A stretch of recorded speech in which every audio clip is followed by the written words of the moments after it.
हरे कृष्णा, राधे राधे। आज हम बैसाख मास का दूसरा अध्याय सुनने जा रहे हैं। नारद जी बोले, हे राजन, बैसाख के समान कोई महीना नहीं है, समयुग के समान दूसरा युग नहीं है, वेद के समान शास्त्र नहीं है, गंगा जी जैसा कोई तीर्थ नहीं है, जल दान के समान दूसरा दान नहीं है और भार्या के समान दूसरा सुख नहीं है, खेती जैसा कोई धन नहीं है और जीवन के समान कोई लाभ नहीं है, उपवास जैसा दूसरा तप नहीं है, दान जैसा सुख और दया के समान दूसरा धर्म, तथा नेत्रों के समान कोई ज्योति नहीं है, भोजन के समान कोई तृप्ति, खेती के समान कोई व्यापार, धर्म के समान कोई हितकारी मित्र नहीं है और सत्य के समान कोई यश नहीं है, आरोग्य के समान कोई हर्ष नहीं, केशव के समान कोई रक्षक नहीं, माधव के तुल्य संसार में कोई पवित्र नहीं है। ऐसा परमोत्तम बैसाख मास शेष शाही भगवान को सदा प्यारा है।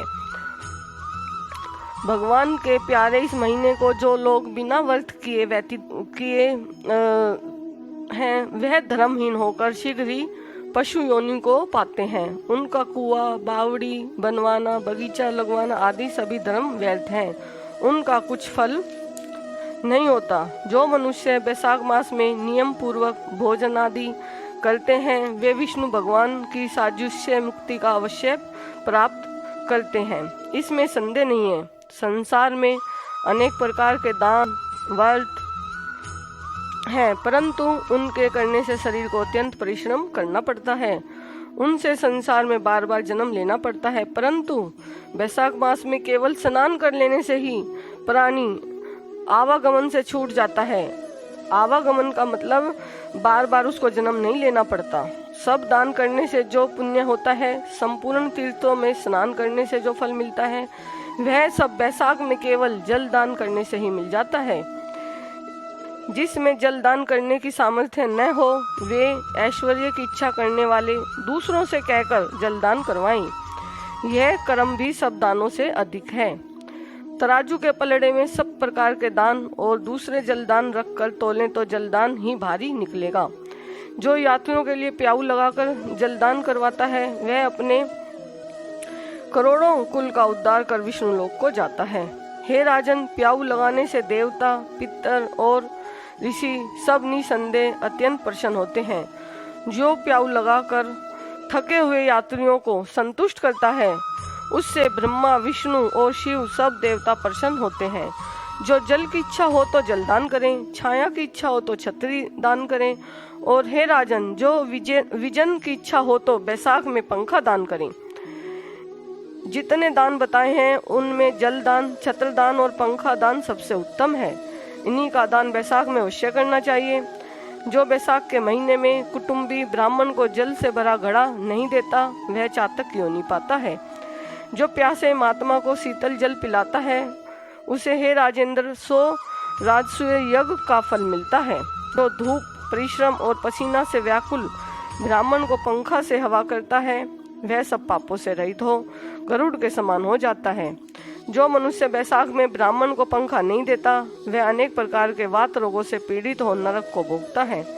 जो थके ब्राह्मण की वस्त्र से हवा करता है, वह सब पापों से छूट विष्णु भगवान की साजुष्य मतलब मुक्ति पाता है। जो शुद्ध मन से ताड़ का पंखा दान करते हैं, वे सब पापों से छूट विष्णु लोक को जाते हैं। तुरंत श्रम दूर करने वाले पंखे का दान नहीं करने वाले अनेक प्रकार की यातनाएं भोगकर संसार में पापी होते हैं। हे राजेंद्र, आध्यात्मिक दुख की शांति के निर्मित बैसाख मास में छत्री दान करना उचित है। जो मनुष्य विष्णु भगवान के प्यारे इस बैसाख मास में छत्री दान नहीं करते, उनको कहीं छाया नहीं मिलती और वे महाक्रूर पिशाच बनकर पृथ्वी पर घूमते रहते हैं। बैसाख में जो खड़ाऊ दान करते हैं, वे यम दूतों का तिरस्कार कर विष्णु लोक को जाते हैं। जो बैसाख मास में जूता दान करते हैं, उन्हें नरक की यातना नहीं भोगनी पड़ती, न उसे संसार के दुख सताते हैं। ब्राह्मण के याचना करने पर खड़ाऊ दान करने वाला पृथ्वी पर करोड़ जन्म तक राजा होता है। जो मार्ग में श्रम को दूर करने के लिए स्थान बनवाता है, उनका फल वर्णन करने में ब्रह्मा भी असमर्थ हैं। दोपहर को जो कोई अतिथि या ब्राह्मण मिले उसको भोजन कराने का फल ब्रह्मा जी भी वर्णन नहीं कर सकते। हे राजन, अन्नदान मनुष्य को तत्काल तृप्ति कराने वाला है। संसार में अन्नदान के समान कोई दान नहीं है। जो मनुष्य मार्ग से थके हुए ब्राह्मण को आसरा देता है, उसके पुण्य करने की ब्रह्मा में भी सामर्थ्य नहीं है। भूखे मनुष्य को स्त्री, पुत्र, घर, वस्त्र, अलंकार, आभूषण कुछ भी अच्छे नहीं लगते। पेट भरने पर ही सब अच्छे लगते हैं। इसलिए अन्नदान के समान दूसरा कोई नहीं हुआ है, ना होगा। जो वैशाख मास में थके हुए ब्राह्मण को अन्नदान नहीं देता, वह पिशाच बनकर पृथ्वी पर अपना ही मांस खाता फिरता है। इसलिए ब्राह्मण को यथाशक्ति अन्न देना उचित है। हे राजन, अन्नदाता माता पिता को भी बुला देता है।